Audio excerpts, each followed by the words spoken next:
warahmatullahi wabarakatuh. Halo semuanya, kali ini aku bakal ngejelasin tentang Peraturan pelaksanaan BK di sekolah. Perlu diketahui nih bahwa BK di sekolah merupakan layanan penting yang bertujuan untuk membantu siswa dalam perkembangan pribadi, sosial, belajar, dan karir. Pelaksanaan BK diatur oleh peraturan resmi yang dirancang untuk memastikan layanan ini berjalan secara efektif dan sesuai dengan kebutuhan siswa.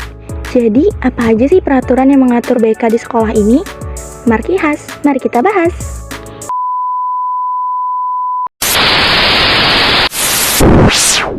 Yang pertama, Permendikbud nomor 111 tahun 2014 tentang bimbingan dan konseling pada pendidikan dasar dan menengah. Permendikbud nomor 111 tahun 2014 diterbitkan sebagai pedoman pelaksanaan bimbingan dan konseling di sekolah pada jenjang pendidikan dasar dan menengah. Peraturan ini bertujuan untuk memaksimalkan fungsi BK dalam mengembangkan potensi peserta didik, membantu mereka mengatasi masalah pribadi, sosial, akademik, serta mempersiapkan karir. Pokok-pokok isi Permendikbud nomor 111 tahun 2014 yaitu: yang pertama, ruang lingkup layanan BK yang diatur dalam peraturan ini mencakup 4 bidang utama, yaitu perkembangan pribadi, perkembangan sosial, pengembangan akademik, dan pengembangan karir. Yang kedua, jenis layanan BK. Terdapat 4 jenis layanan utama dalam BK yang dijelaskan dalam peraturan ini, yaitu layanan dasar, layanan responsif, layanan perencanaan individual, dan layanan dukungan sistem. Yang ketiga, prinsip layanan BK. Permendikbud menggarisbawahi beberapa prinsip utama dalam pelaksanaan layanan, itu berorientasi pada pengembangan potensi siswa, keseimbangan antara preventif dan kuratif, serta layanan yang berkesinambungan.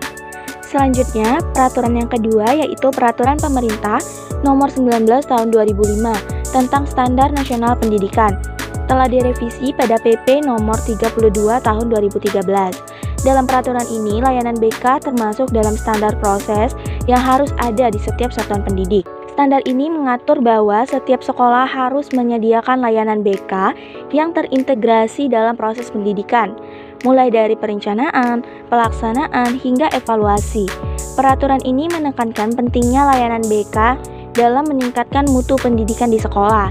Layanan BK dianggap sebagai bagian penting dari proses pendidikan holistik, tidak hanya berfokus pada hasil akademis, tetapi juga pada perkembangan pribadi dan sosial siswa. Peraturan yang ketiga yaitu Permendiknas nomor 39 tahun 2009. Permendiknas nomor 39 tahun 2009 diterbitkan sebagai pedoman untuk pelaksanaan pembinaan kesiswaan di sekolah. Pembinaan kesiswaan bertujuan untuk mengembangkan potensi peserta didik secara optimal, baik dalam aspek akademik maupun non-akademik, melalui kegiatan intrakurikuler, kokurikuler, dan ekstrakurikuler. Peraturan ini memberikan panduan kepada sekolah dan pihak terkait dalam merencanakan program yang mendukung perkembangan karakter, minat, bakat, dan keterampilan siswa.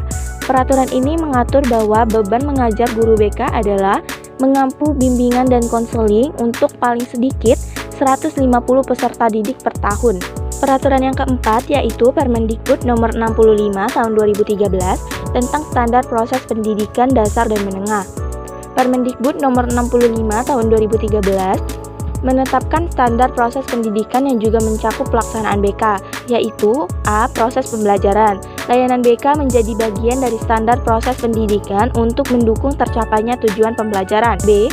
Kolaborasi. Layanan BK harus bekerja sama dengan guru mata pelajaran untuk membantu peserta didik dalam mengatasi kesulitan belajar dan mengembangkan potensi. Yang kelima, UU nomor 20 tahun 2003 mengatur bahwa guru BK merupakan tenaga profesional yang dibuktikan dengan penguasaan standar kompetensi dan sertifikat pendidikan. Dalam UU nomor 20 tahun 2003 tentang Sistem Pendidikan Nasional, guru bimbingan dan konseling termasuk dalam kategori tenaga pendidik profesional.